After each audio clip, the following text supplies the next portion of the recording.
He priced me like a pelt. 3 horses, a crate of salt beef, and 2 silver dollars. That is how Jasper Ashwood began the tale, the first time he told it by the inn stove, a man's voice low, the hearth flaring, strangers leaning in as if the room could not afford to breathe while he spoke. "If you like old mountain stories," he said then, "tell us where you're listening from, and subscribe to the paper he never sold himself." I could have laughed at his showmanship if I hadn't been to Barkin he spoke of. I have kept many things from that first life. The smell of wet wool, the hard line of my father's jaw, the sound of boots that never stopped looking for coin. But the sound I remember most is that quiet barter, the clink of metal in a palm like the closing of a ledger. 3 horses, a crate of meat, and 2 silver dollars. My mother was gone long before the counting, swallowed by fever and then the road. My father, Jacob Morrison, had pockets that learned to prefer animals and coin over the trouble of children. He called it practical. Men who collect runaways and unclaimed bairns call it opportunity. In our county, they called it the collector's trade, rumors of a crude factory somewhere south of town where children were put to work and their names forgotten. Jacob had a way with his hands, and a way with looking away. He looked away the night they loaded the wagon. I was 14. I remember the night not for its cruelty so much as for the smallness of the ordinary things that kept up while it happened. The lamp guttering, the kettle on for no reason, my father humming a hymn he'd never learned properly. I was sitting by the window, stitching a tear in my only skirt because I had nothing else to do with my hands. The moon made the room a dim coin. When Ezra Kane rapped at the door, the sound was like a person landing at the edge of a cliff, inevitable and close. Ezra was a trapper with a beard like knotted rope and a coat thick enough to turn a winter wind. He did not speak much. He did not need to. Men who move on their own 2 feet carry fewer lies in their mouths. Jacob stood with a ledger and a grin that was all ledger. The word exchanged between them was not for my ear. The price, the name of where I would go. I overheard enough. He priced me as if he counted the stitches in my skirt. When the day came, they put me on a wagon. Ezra sat in the front with the reins and a look in his eyes like a man bearing a strange commodity he did not wish to own. He did not touch me with the casual cruelty my father considered gentlemanly. He tied my hands with a length of rope not rough enough to maim, but firm enough to remind me I had been made a thing to move. We left the road I knew, the map in my mind, stitched by years of chores, and the one lane to the general store, unthreaded under the shaking of the cart. We went up. The mountains do strange things to a person. At first, their edges bruise and scare. They are a wall baked by weather and silence. Then the trees begin to speak in ways the plains cannot, the sap quiet of pines, the way the river writes its own stories in stones. Ezra drove while the world skidded by, barns like slow-breathing animals, fences thinning to walls of trees, the air growing thin and clean. I watched the valley open like a blunt knife, and thought of my father's hands that could not hold me. When we crested the last ridge and the valley lay out before us, my fear and my astonishment braided together until I could not tell which was which. There were houses like folded hands and a wide green that ran into a river that sang as if it had something to tell the world. Smoke came from chimneys in small civilized curls. There was a barn where horses moved like slow thought, and there was a man standing at the far gate, boots planted, hat in his hand, as if he were both expecting the world and not surprised by it. He did not look like a man waiting for a thing to be bought. He looked like a man who had carved a life out of the mountain and kept the best of it. His name was Caleb McKinnon. He did not smile when he saw me. He stepped forward with a gait that had patience in its bones and said plainly, "You're not a pelt." No one had ever said anything so simple to me. In the days that followed, the valley taught me to breathe in a manner that had nothing to do with being sold. The women brought me food wrapped in cloth, and a neighbor named Sarah came with a boy tucked inside her skirt who coughed so much his ribs whispered. Sarah had hands like the map of a life already lived, lines and calluses that made no apology. She called me Snow Angel because of my hair and my pale skin, names she'd heard in the mountain tales. At first I hated it. Names were what my father sold. Caleb had a way of looking as if he weighed things not by how they glittered, but by how they stayed. He gave me a small room with a window that faced the birch grove. He made sure the kettle was hot. He placed a bundle of wool on my doorstep so I could mend without begging. He did not insist on ceremony or on gratitude the way owning men insist. He offered provision as if we were neighbors with different histories. And slowly, slower than fear could have expected, faster than a wound might close, I began to learn to want ordinary things: a filled pot, a shelf for my few books, a patch of soil where something might grow. The valley was not a place of sermons and quick fixes. They had no illusions about the world beyond their pines. But they had something worse and better than illusions, a stubbornness to take in the injured and to bind them with work and listening. Samuel, an elder who kept the meeting lifeboat of the village, sat with me the first night I slept whole. He folded his hands and said nothing of God's choices or fate. He only asked me if my name was Claire. I told him it was Claire Beth Morrison, though the second name tasted like a ledger. He called me by it anyway, and in the manner of elders, he put his palm to the table as if to anchor me to the present. Names are not things to reckon by price, he said. They are how we keep each other. That sentence is the one I can return to in the dark, when my father's shadow still crosses my dreams. I kept to small tasks. I learned the herb lore of the valley the way birds learn to find a river, by watchfulness and repetition. Marigold petals for poultices, stretched linen soaked in hot water, and willow bark for fever. I watched Sarah as she made a salve from crushed comfrey and beeswax, binding bundles of herbs with the precision of someone sewing seams into a life. There is a kind of apprenticeship that mends a person as it mends hands. I learned where to bend so not to break, and how to move in a kitchen without making too much sound. People arrived with errands and left with less pain. They began to leave things on my doorstep: a coil of yarn, a loaf slightly burned but generous for that reason, a sprig of red currant. Tommy was the first person who trusted me enough to be sick for me. He was Sarah's nephew and a boy who could not keep his cough inside him. He carried it like a small animal that refused shelter. His mother brought him to the door the day the cough took him thin and small. I had remembered, from a night when my own mother's hands stained with tea and sorrow, how to make a paste that softened chapped skin and loosened the bark of a fever. I rubbed the salve on Tommy's chest and sang a tune I had once heard a woman hum while washing clothes. I do not tell you that I am a miracle worker. I will not claim the mountain gave that. I will say only what the valley said after, that Tommy's fever eased enough that he slept and woke with a lightness to his being like something returned. The next morning, Sarah stood at my door. Her eyes were two knives of tiredness and gratitude. She pressed my hand with both of hers and said, "You've kept him." She did not say it with awe. She said it with the practical devotion of someone who had been kept by others before. The people began to rely on me for small ointments and small comforts. A woman with arthritis asked for poultices. A man with splinters came to me like a secret. I learned to mix my words as well as my herbs, gentle, direct, attentive. The salves were not always a cure. They were a promise that the body might be eased, and that promise is a kind of faith in itself. Caleb and I moved with the rhythm of two people negotiating a life. There were moments of plain miscommunication, his silence when I wanted to talk, my questions when he wished me quiet, but also a growing constellation of small, definitive things. He could not pretend to know my past, nor did he pretend its stain could be wiped. He planted with me the soil behind the house, handing me the seeds I had never owned. He taught me which months the valley had mercy and which months it did not. We cut wood together, and once, beneath the turning of autumn leaves, he showed me how to knot a rope in a way that holds for years.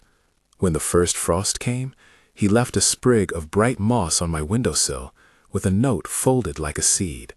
The note said, in his precise, unornamented hand, "Snow Angel, keep this for when the wind forgets to bring you spring."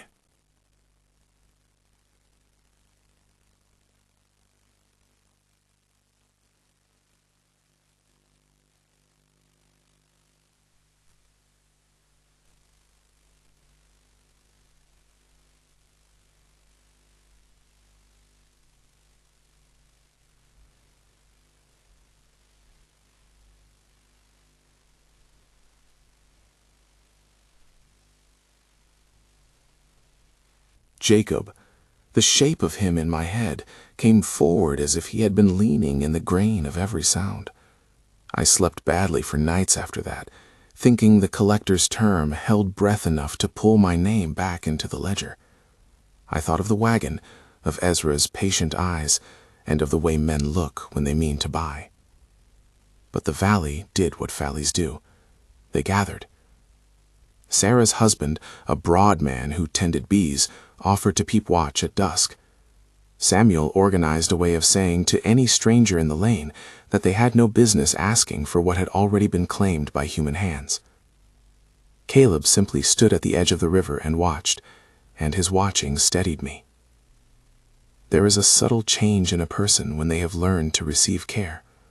It is not a cure like a salve, knotting open where a wound was. It is smaller and more persistent, a willingness to believe that one may be owed more than bargain price in a ledger. The valley began to be the place on which I measured every small mercy. I found myself humming when I worked, my voice threading through the rooms where once it would have been swallowed. We did not marry in a blaze. There was no grand declaration at the market. The decision between Caleb and me opened like a blossom on the vine. It was steady, private, a thing gathered by neighbors rather than dictated by law. He spoke once, sitting by the hearth as I stitched a hymn, and said, almost as if testing the sound of it, "Be my wife." The words were not ownership. They were a choice offered in a plain place. I looked at him then, at the marks on his hands and the steadiness in his eyes, and I answered with the one truth I had been rediscovering, that some names are for keeping, not for selling. We married in the small clearing by the birch trees, with Samuel officiating. The valley dressed itself modestly in its best and in their usual humility. Sarah braided my hair in a way I had never allowed myself to be braided, her fingers moving as if they were telling a story on the scalp. The ceremony was not an edict, but a claiming of belonging, vows said as if one were promising to be a partner in weather and in harvest. Samuel did not call it sanctification from on high, he called it community witness. He put his hands on us both and said, "You who have made of broken things a life, keep one another."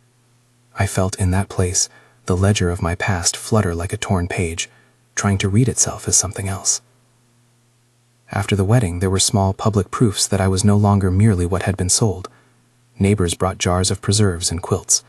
Children who had once stared at me now ran their fingertips along the hems I had sewn. Caleb and I set up a joint tool chest. We planted more seeds. I learned to ride his horse when the path called for it.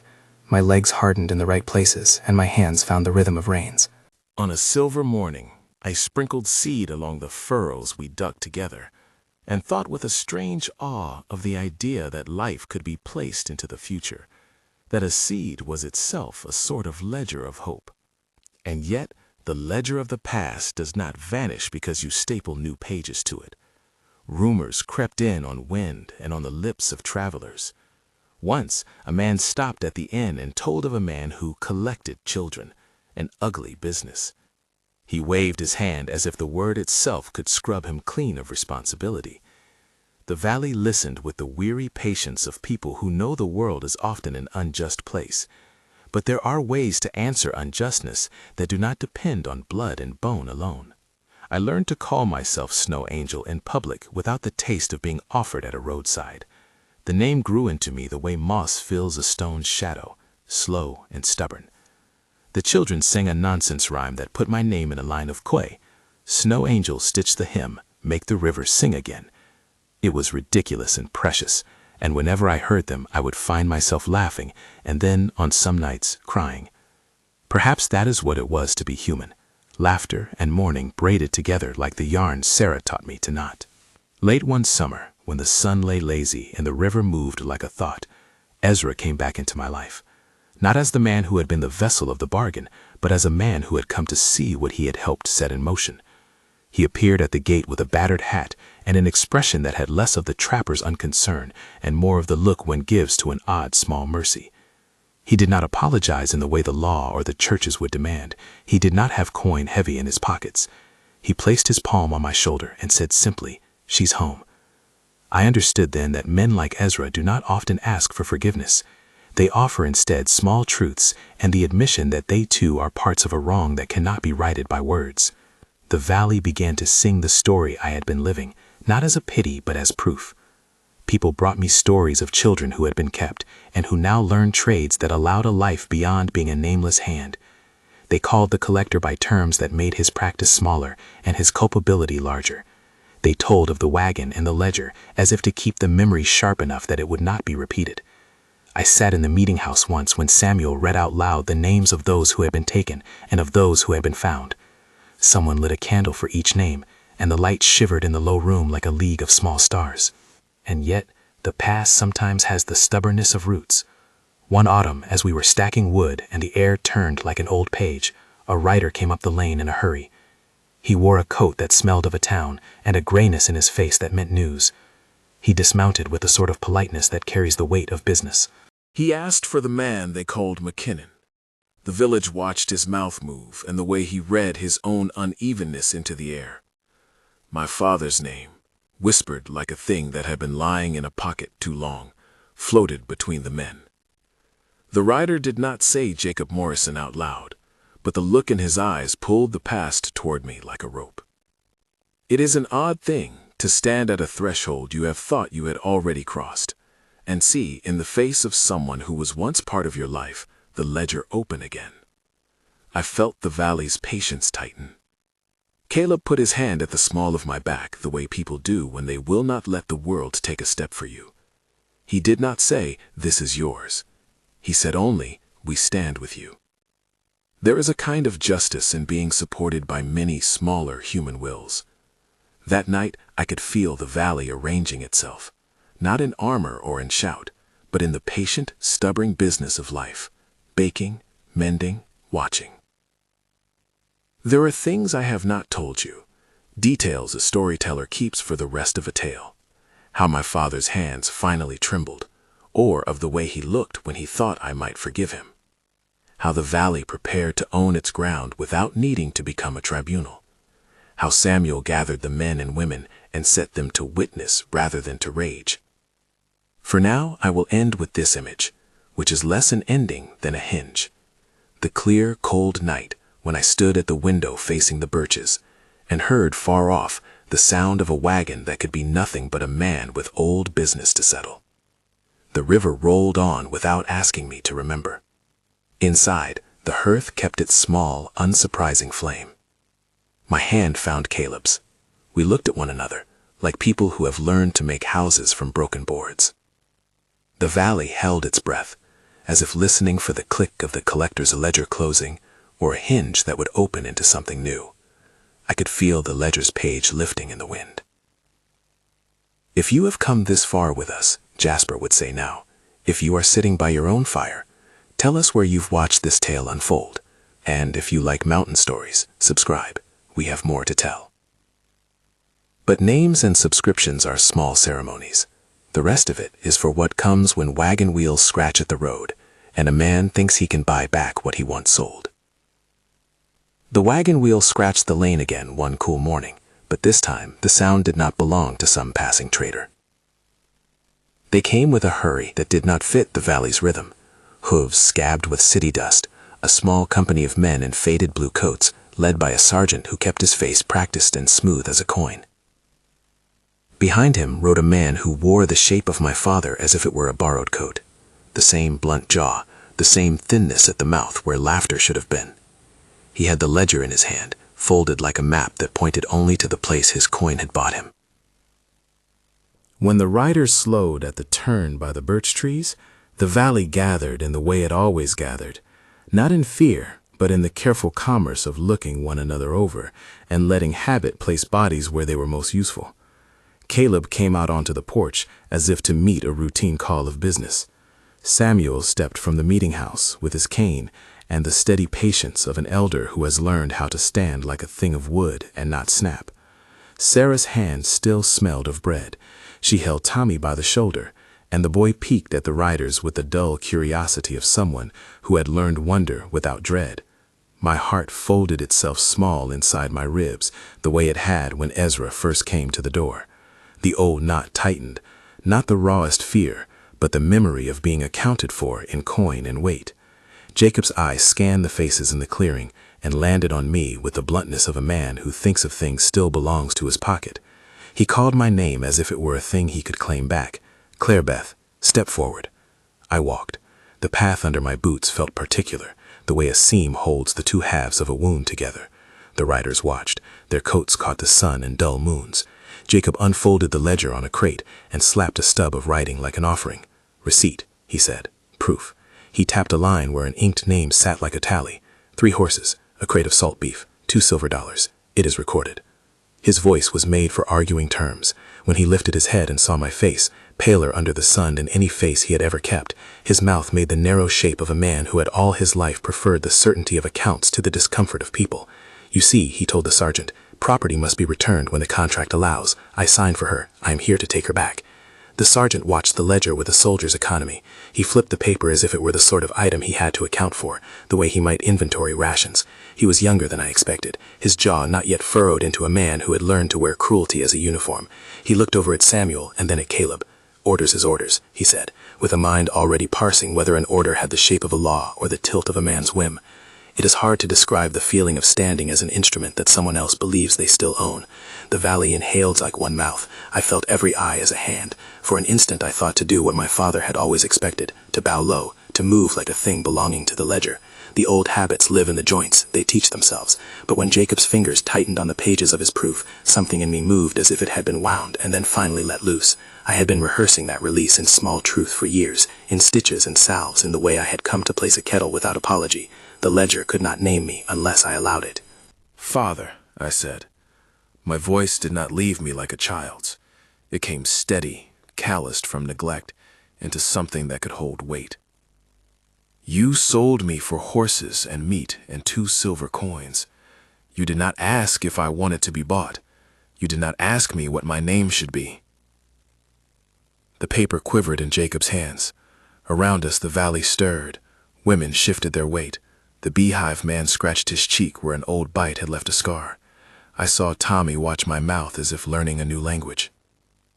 The sergeant's eyes narrowed slightly, not from anger but calculation. "Sir," he said to Jacob, "the orders I carry don't grant me authority to enforce private sales of persons. If there had been a court judgment here, that's another matter. But your claim," he tapped the ledger gently as if it were a thing that had no breath to it, "that's not something I can." "You will do as I command," Jacob said, voice compressing into menace. "I paid. The law recognizes contracts." Samuel stepped forward then. His cane tapped the dirt in a small, precise rhythm as he put the distance between an old man and a ledger. "The law recognizes many things," he said, "but it recognizes people too. We are not hogs at market. You who would tally children in account, you're the one who ought to understand the limits of what a man can claim." Jacob's face reddened. He had the look of a man unaccustomed to being told a truth he could not pay away. "You know not what you say," he hissed. "This is how the world does business. What do you think a widow does with many mouths?" Sarah's voice came then, small and clear as a knife. She walked forward until she stood beside me, fingers hooked into the collar of her apron as if steadying herself on habit. "You mean to take her?" she asked Jacob. She did not ask because she needed permission. She asked because she wanted the ledger to have to meet a human answer. "You sold her, Jacob. I remember the night you came by with a man and a look in your eyes like a dog that had been fed and forgotten." She turned toward those who had gathered. "I remember counting the horses at dawn. I remember the meat that smelled of root cellar. I remember seeing her step onto the wagon." Her words dropped like stones into the quiet. "Who will tally the cost of her sorrow?" Caleb's voice, when it came, was not loud. It did not need to be. He stood at my side, his hand resting lightly at the small of my back. "She is not your tally," he said. "She is a neighbor. You have no right to drag her where she does not wish." He looked the sergeant in the eye. "And you, soldier, you will not be used to carry out a man's ledger." The sergeant's mount formed a line. Behind him, the other soldiers shifted in their saddles as if uncomfortable in a place where men argued with softer weapons than rifles. He had the look of a man with orders and the sort of soul that was wrestling with the ethics of obeying one man at the cost of a helpless woman's life. "I have my orders from the captain," he said, which was less a statement and more an effort to create a place where law lay. "But I'm not at liberty to." "You are not hauling off a neighbor and presenting her as a commodity," Samuel said, stepping forward until his cane struck the ground. If it is the letter of the law you want, we will fetch you the clerk. But tell me, would the county reckon a woman to be a ledger and a man to be its owner?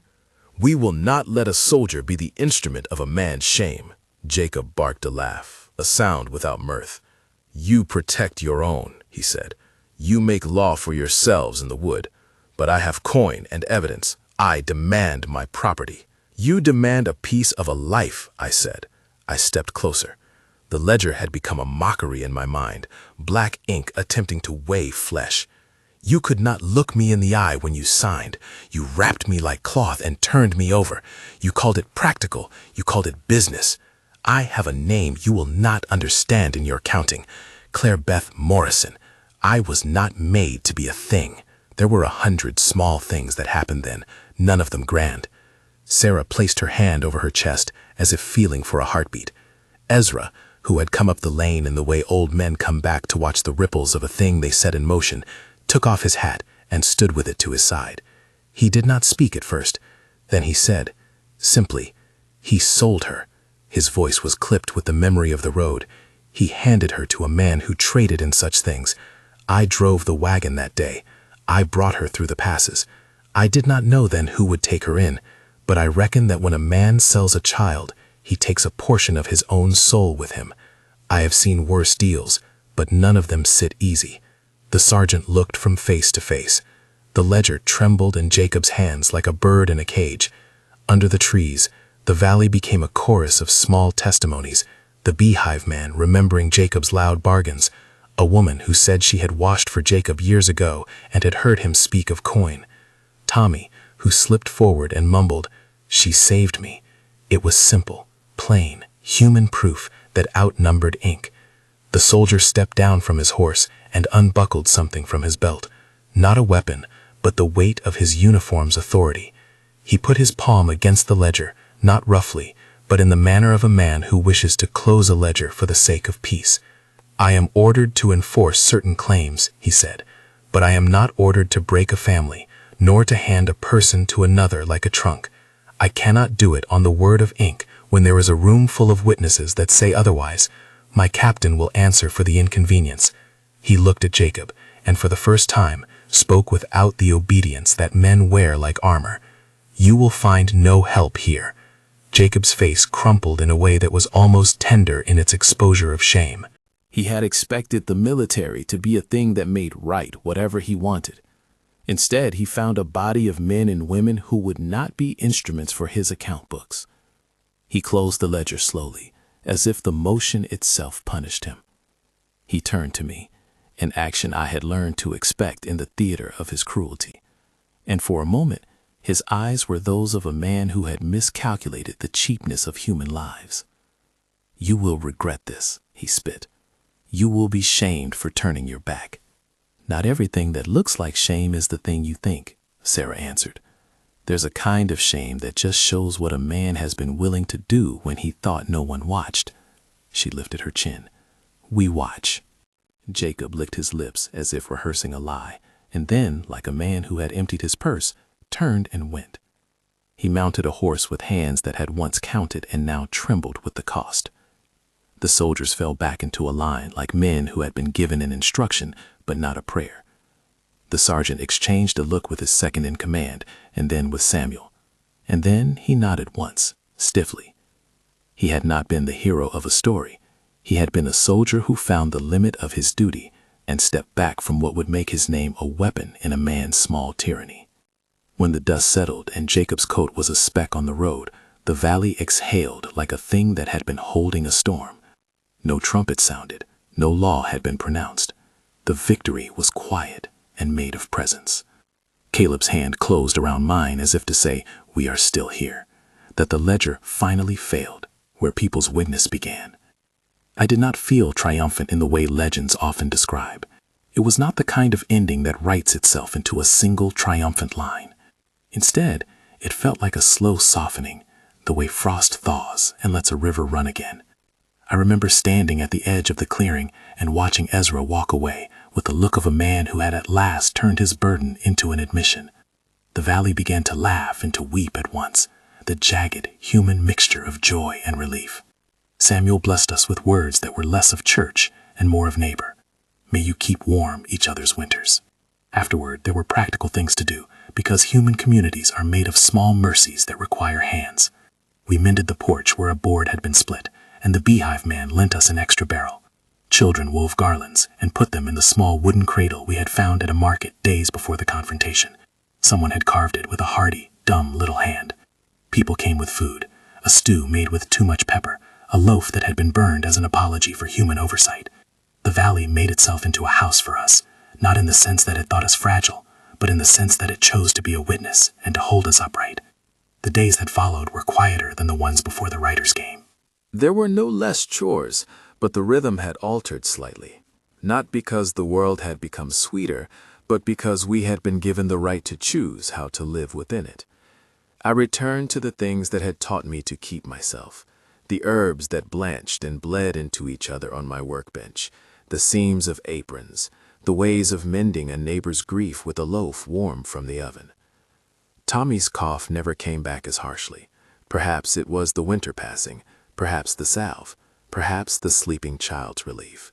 We did not argue about providence. We spoke of pragmatics and care. That was the valley's religion. Do what you can with what you have. Caleb and I settled into the sort of life that is made of small certainties. We planted 2 rows of apple trees and set stones to mark the edge of the garden. I learned how to tell when the soil felt dry without looking, how to read the soft pull of a root when it inks into the soil. There were mornings where I would wake to the taste of the river in my mouth and go out to gather eggs with a shawl over my hair. We sat awkwardly sometimes, in the way that 2 people who have both held scars learn to measure one another. There were things I would not speak of, nights when the ledger's memory crept into my sleep and I would wake with the sound of coin clinking in my ears. Caleb never demanded that I purge myself of those memories. Instead, he made space for me to say them in small sentences, and then he would hand me a cup of tea like a thing of obviousness. As the seasons filed past, the valley's stories folded me into their fabric. Children learned the rhyme and sang it in a way that made the people who had once stared now seem like the ones who had been blind. The tale of the ledger and the man who thought he could back-bargain a child became a cautionary thing told at the end between 2 drinks. Jasper Ashwood himself came down from the ridges more than once to sit by the stove and tell the story in his practiced way. He would put a hand near mine as if to indicate that this was a tale with a living center and not mere entertainment. When he told it, his audiences leaned forward like a flock and asked questions about the precise number of horses or the quality of the silver. People like detail as a way of making sorrow comprehensible. In time, the valley blessed us with the certainty of another kind. One spring morning, when the river had a new quickness to it, and the apple buds were only a promise, I found myself doubling over in a way that made the marrow of my bones hum. It was a private thing at first, a fluttering like a bird trapped behind glass. I told myself it was nothing. I told myself stories about the heaviness of work.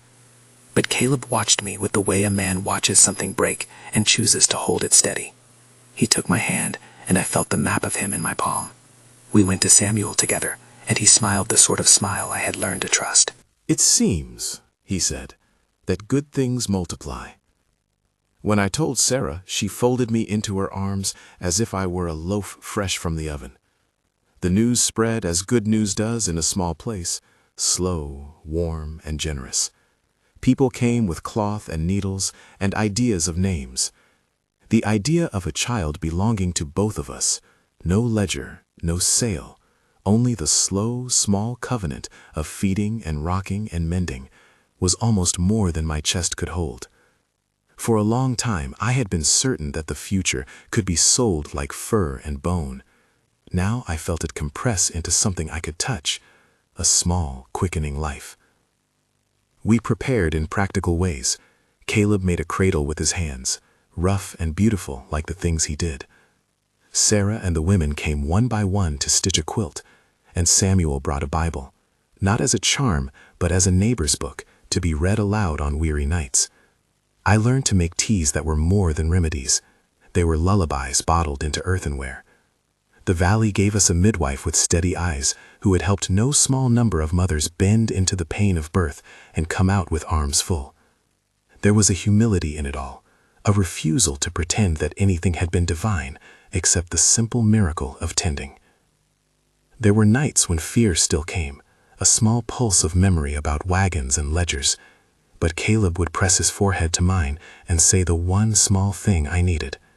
What we make, we keep. It was not a promise as if God had spoken it. It was a practical truth that in this valley the people knew how to guard what they had helped to create. When our child came, it was not with songs or trumpets.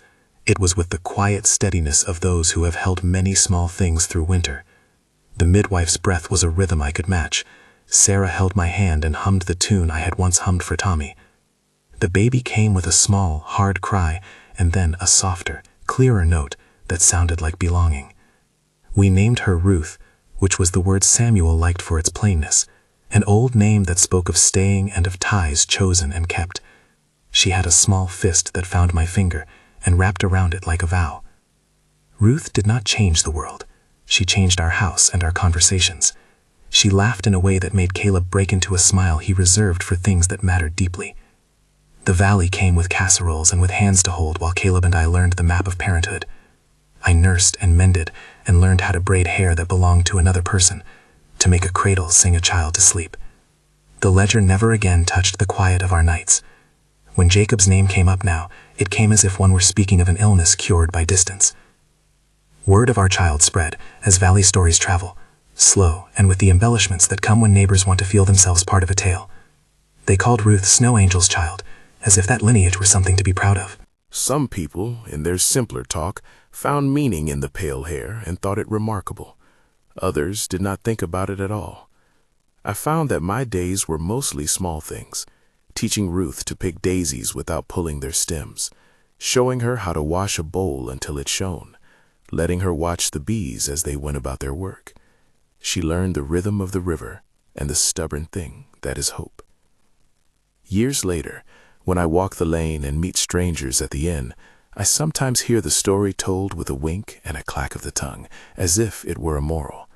He collected orphans for a factory, they say, and then they add the part where he tried to take one back. They tell it with the rough justice of men who like a tidy ending. The ledger becomes a prop in a larger tale. People nod, and I do not correct them.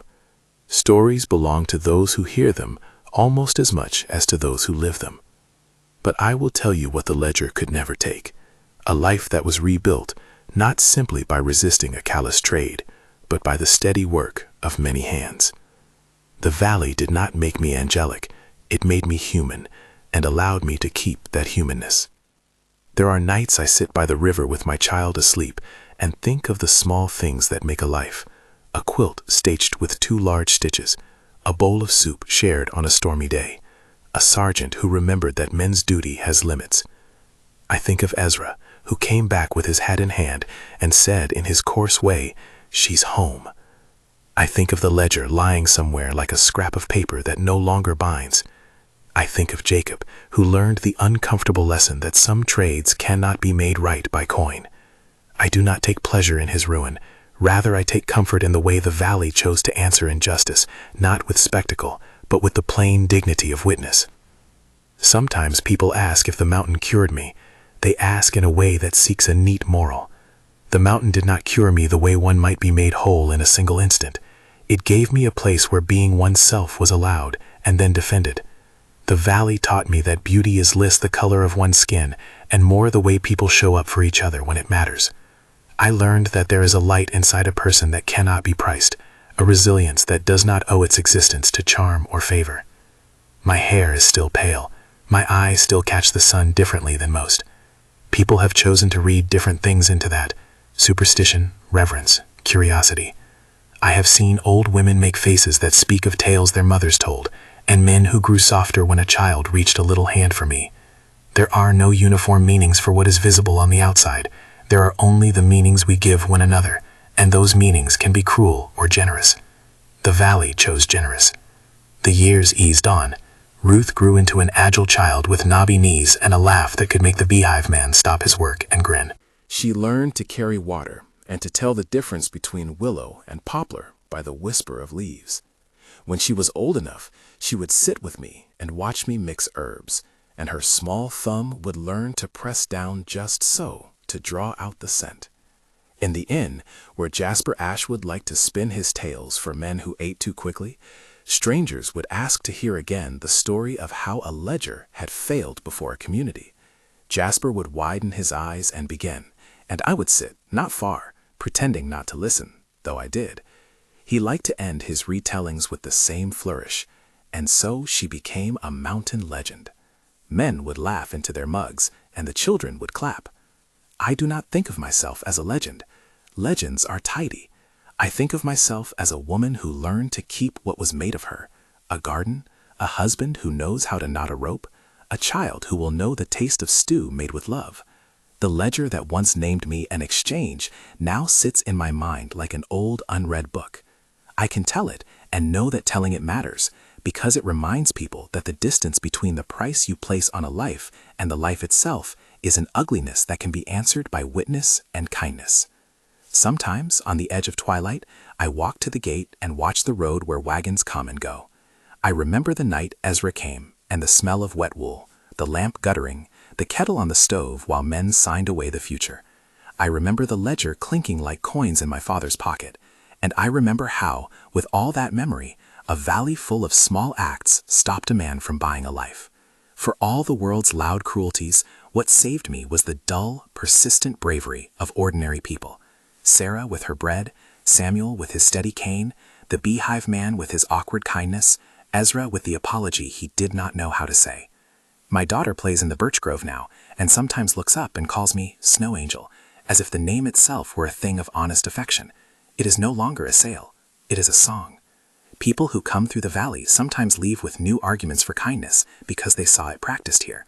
That is a better kind of business than the one my father kept.